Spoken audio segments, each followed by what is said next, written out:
এই সুন্দর দৃশ্যটা দেখে অনেকেই বুঝে গেছেন এটা কোথায়, কিংবা এখানে যাবেন কিভাবে আমি বিস্তারিত আপনাদেরকে এই ভিডিওতে বলে দেব।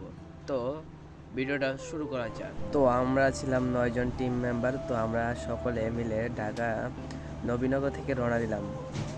নবীনগর থেকে রওনা দিয়ে আমরা চলে আসলাম চট্টগ্রাম। চট্টগ্রাম থেকে আমরা আলীকদমের উদ্দেশ্যে রওনা দিলাম। আলীকদম থেকে আমাদের টিম মেম্বারদের পরামর্শ নিয়ে আমরা তিনদুর রাস্তা দিয়ে নাভাকুমের উদ্দেশ্যে রওনা দিলাম। তিনদুর রাস্তা যতটা পাহাড় পর্বতে সুন্দর, তেমনি আবার মাঝখানে রাস্তা অনেক ভয়ানক অবস্থা।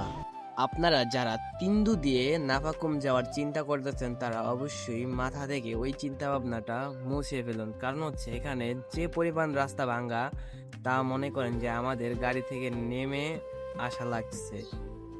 গাড়ির ভিতরে যদি বসে এখান দিয়ে আপনি নামার চেষ্টা করেন তাহলে আপনার জীবনের অনেক পরিমাণ রিস্ক থাকবে, এই জন্য নামাটাই বেটার মনে করি আমি। তো অনেকক্ষণ চাঁদের গাড়িতে বসে থাকার পরে অবশেষে আমরা তিন্দু আসলাম। তো এখান থেকে আমাদের বোট ভাড়া নিয়ে রেমাক্রি যাওয়ার জন্য রওনা দিতে হবে। যারা তিন্দু থেকে বোট ভাড়া নিতে চাচ্ছেন রেমাক্রি যাওয়ার জন্য তাদের উদ্দেশ্যে একটা কথা বলে রাখি, এখানে বর্তমানে ইউজ পরিমাণ সিন্ডিকেট চলতেছে, তা মনে করেন বলার বাহিরে। আপনারা আসবেন অবশ্যই দরদাম করে আসবেন।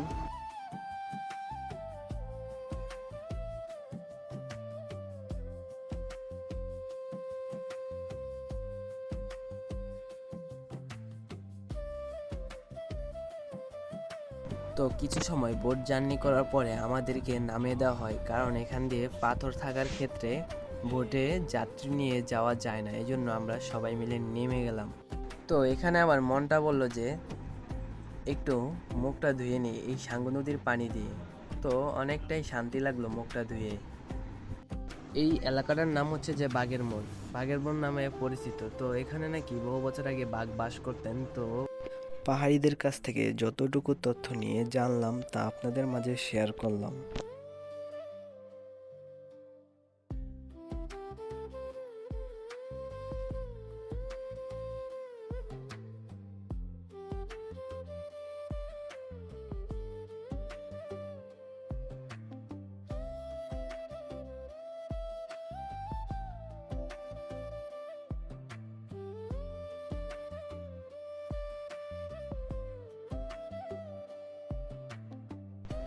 পাহাড় পর্বতের মাঝখান দিয়ে হেঁটে যাওয়া মজাই কিন্তু ভাই আলাদা, এটা না আসলে আপনারা কখনো উপভোগ করতে পারবেন না।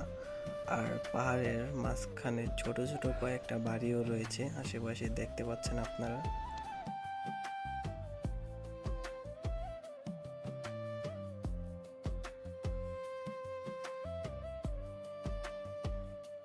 আমাদের বোটটি আরো অনেক আগেই চলে এসেছে সামনের দিকে, কিন্তু আমাদের হেঁটে হেঁটে আসতে একটু দেরি হয়ে গেছে, কারণ আমরা রাস্তা তো এরকমভাবে চিনি না, এই জন্য।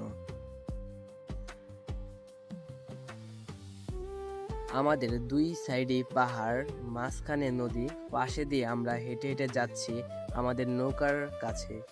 তো এর ভিতরে আরেকটা কথা মনে পড়ে গেল, আমরা যখন ছোটবেলায় ডিসকভারি চ্যানেলে ভিডিও দেখতাম তখন সে না কত কষ্ট করে এই জঙ্গলে টিকে থাকতেন, তা কল্পনার বাহিরে।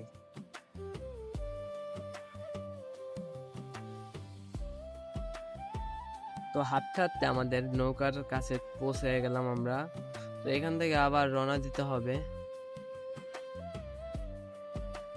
রেমাক্রি যেতে যেতে আমরা যেসব সৌন্দর্য উপভোগ করলাম আপনারা না আসলে কখনোই বুঝতে পারবেন না।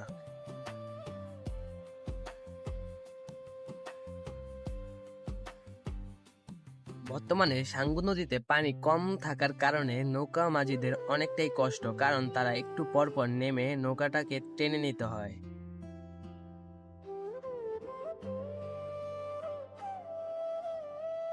বর্তমানে পাহাড়িরা একটা জিনিস খুবই খারাপ করতেছে, সেটা হচ্ছে গাছপালাগুলা কেটে নিচ্ছে।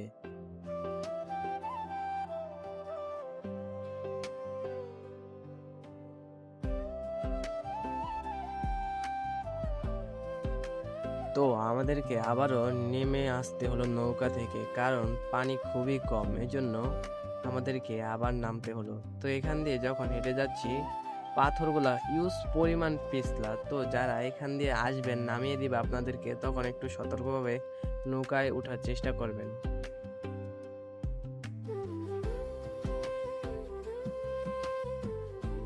তো সৌন্দর্য উপভোগ করতে করতে আমরা চলে আসলাম রাজা রানী পাথরের আশেপাশে। এখানে নাকি রাজা পাথর আছে কিংবা রানী পাথর আছে, তো সেটা আমি তো ভালোভাবে জানি না, কিন্তু বিভিন্ন পাথরের বিভিন্ন নাম আছে। রেমাক্রি যাওয়ার পথে আপনারা এরকম সুন্দর পাথরের উপভোগ করতে পারবেন।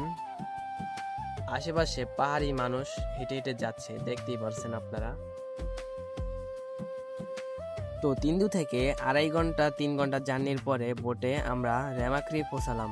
তো বিকাল হওয়ার কারণে তেমন একটা সৌন্দর্য দেখাতে পারিনি আপনাদেরকে। তো রেমাক্রি থেকে আমরা প্ল্যান মতো আমাদের হাঁটার উদ্দেশ্যে রওনা দিলাম। হাঁটতে হাঁটতে আমাদের টিম মেম্বার অনেকজন পিছে পড়ে গেছে আমাদের থেকে, তো আমরা তাদের জন্য একটু দাঁড়ালাম।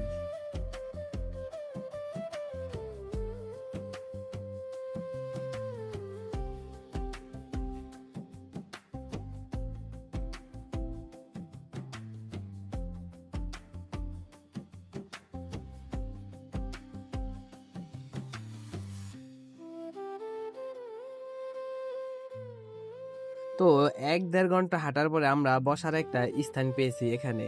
তো বসার স্থান অনেক সুন্দরই, ভালো বেশ, কিন্তু তো এখান থেকে আবার হেঁটে উদ্দেশ্যে রওনা দেওয়া লাগবে আমাদের এখনই।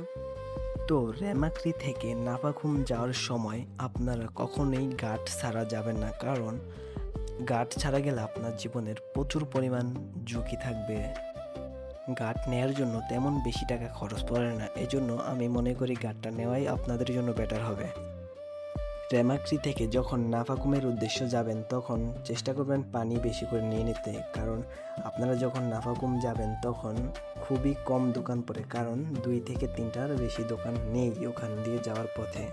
আমরা আস্তে আস্তে অনেক রাত হয়ে গেছে, নাফাকুমের কাছে আমরা পৌঁছে গেলাম অলরেডি। রেমাক্রি থেকে প্রায় 2.5 থেকে 3 ঘন্টা হাঁটা লাগছে আমাদের। আমি আপনাদেরকে আরেকটা সতর্কবার্তা বলে দিচ্ছি, সেটা হচ্ছে আপনারা কখনোই রেমাক্রি থেকে বিকাল দিকে নাফাকুমের উদ্দেশ্যে রওনা দিয়ে নাফাকুম আসবেন না, কারণ না হলে আপনি বিপদের সম্মুখীন হতে পারেন রাত্রেবেলা না আসাটাই বেটার মনে করি আমি। তো আমরা ঘুম থেকে উঠে সকালবেলা নাফাকুমের ভিউটা পেলাম। তো আলহামদুলিল্লাহ অনেক সুন্দর লাগছে এখানে এসে, মনটাও ফ্রেশ হয়ে গেছে। ভিডিওটা ভালো লাগলে শেয়ার করুন। আজকে এখানেই শেষ। তো পরবর্তী ভিডিও পাওয়ার জন্য অবশ্যই আমার সাথে থাকুন। যারা সাথে ছিলেন সবাইকে ধন্যবাদ জানাই।